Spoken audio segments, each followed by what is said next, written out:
আমাদের একটা জাহাজে দড়ি লাগে মনে করেন আমাদের জাহাজে 4 থেকে 5টা রশি আছে। এক একটা রশির দাম মনে করেন 1 লাখ টাকা, 1,20,000, 2 লাখ টাকা বন্ধু আছে মিনিমাম। আমাদের এই জাহাজটায় মনে করেন 5টা থেকে 6টা আলাত আছে। আলাত বলা হয় 7 থেকে 8 লক্ষ টাকার শুধু আলাতই আছে মনে করেন। এগুলো পার্ট না, আপনার এগুলো হচ্ছে প্লাস্টিক জাতীয়, আপনি দেখলেই বুঝতে পারবেন। এই যেগুলো হলো প্লাস্টিকের তৈরি, এগুলো খুব মজবুত হয় আর কি। এইটুক তার টাইনে ছেড়া যাচ্ছে না, এগুলো অনেক মজবুত হয়।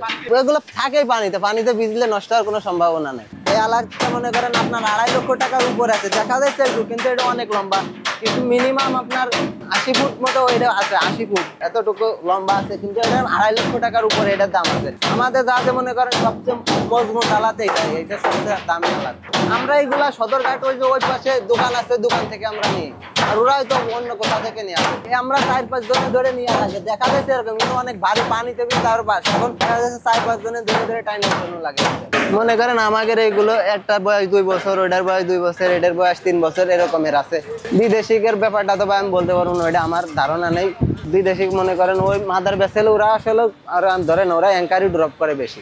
ওরাতে যখন বোর্ডে যায় প্লেস করে তখনই ওদের, আর ওদের রশি খুব স্টিল, দড়ি ছিঁড়ে গেলে আবার দড়ি পলাশ করে আবার জোড়া লাগানো যায়। কিছু লোক পারে, কিছু লোক পারে না। যারা এই যে মাস্টার আছে, সুকানি আছে, এরা পারে। আর স্টাফরা এরা তো পারবে না, এদেরকে শিখাইতে হবে।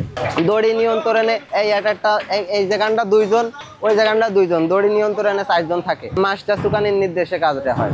দড়ি এই যে এইগুলাকে বলা হয়েছে কিনা হালাত। এই আলাত মনে করেন এই যে কিছু গুব্বা আছে, এই যে এইটা দেখতেছেন, এটার লগে এভাবে প্যাঁচ নিতে হয়। যখন পানির ওখানে স্রোত হয়, ওখানে মোটা মোটা আলাত লাগাতে, চিকুন গুলো লাগালে ওখানে একটা রিস্ক থাকে যে আলাতটা ছিঁড়ে যাবে, ছিঁড়ে যাওয়ার পরে একটা অ্যাক্সিডেন্ট হতেই পারে। স্টাফরা দড়ির কাছাকাছি থাকে, ওদের সেরকম একটা রিস্ক নাই। অবশ্য মনে করেন যদি দড়ির টান লাগে তাহলে ওই সেখান থেকে কমান দেওয়া হবে, ওখান থেকে স্টাফ করলে দড়ির টানটা একটু কম লাগবে। দড়ি ছুটে গেলে আপনার মনে করেন দড়ি সবসময় ছোটে না, যখন পানির অনেক স্রোত থাকে তখন দেশে দড়ি এই যে কিছু একটা রশি মনে করেন ওইটা একটু নর্মাল আছে, ওইটা পানির অনেক টান হলে এটা ছুটে যাইতে পারে। কিন্তু যেগুলো এই যে ভালো, এগুলো ছুটবে না। আমি একটা জাহাজ, আমার পাশে একটা জাহাজ আছে, ওরও এরকম একটা মঠ আছে, আমারও আছে। হয়তো কোথাও জায়গায় 5 হাতও লাগে, কোনো জায়গায় 10 হাতও লাগে, এরকম এক এক জায়গায় এক এক, আবার কোনো জায়গায় পুরাটাও লাগে।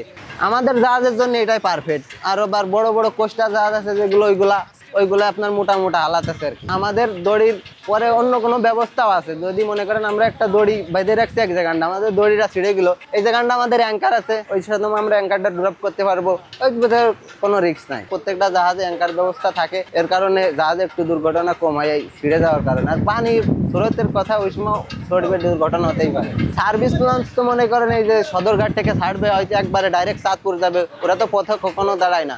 এই জন্য ওদের অ্যাঙ্কার ব্যবস্থা খুব কম থাকে, কিন্তু কম থাকে। কিন্তু জাহাজ, প্রত্যেকটা জাহাজে অ্যাঙ্কার ব্যবস্থা আছে। আমরা পানির অনুকূলে যাই, পানি যখন অনুকূলে যায় আমরা তখনই জাহাজটা চালাই। আবার পানি থাকলে ওখানে আমরা যাই না, এই জন্য আমাদের অ্যাঙ্কার ব্যবস্থা থাকে। দড়ি অনেক বেশি লাগে, মনে করেন যে সামনেই 3টা রশি লাগে, পিছনে 2টা লাগে, মোট 5টা অলরেডি লাগে একটা জাহাজে। 5টারই কাজ আছে। একটা এক সাইজের দড়ি ব্যবহার করা হয়, যেখানে ওই যে একটা এক রকমের দড়ি, এটা আরেক রকমের, ওইটা আরেক রকমের, এক এক জায়গায় এক এক রকমের রশি ব্যবহার করা হয়। ভিন্ন ভিন্ন মনে করেন এই যেটা গনের আলাদ, এই আলাদটা একটু প্রেশার লাগে বেশি, যেখানে ওখানে স্টিল হালাত দেওয়া লাগে, মজবুত হালাত। আর এটা বেডের হালাত, এটা একটু নর্মাল হলেও সমস্যা নেই। পুরান দড়ি হলে এগুলো যতক্ষণ ব্যবহার করা যায় ততক্ষণ রাখে, যতক্ষণ ব্যবহারের উপযোগ শেষ ততক্ষণে মনে করেন ওইটা বাদ দিয়ে দেয়।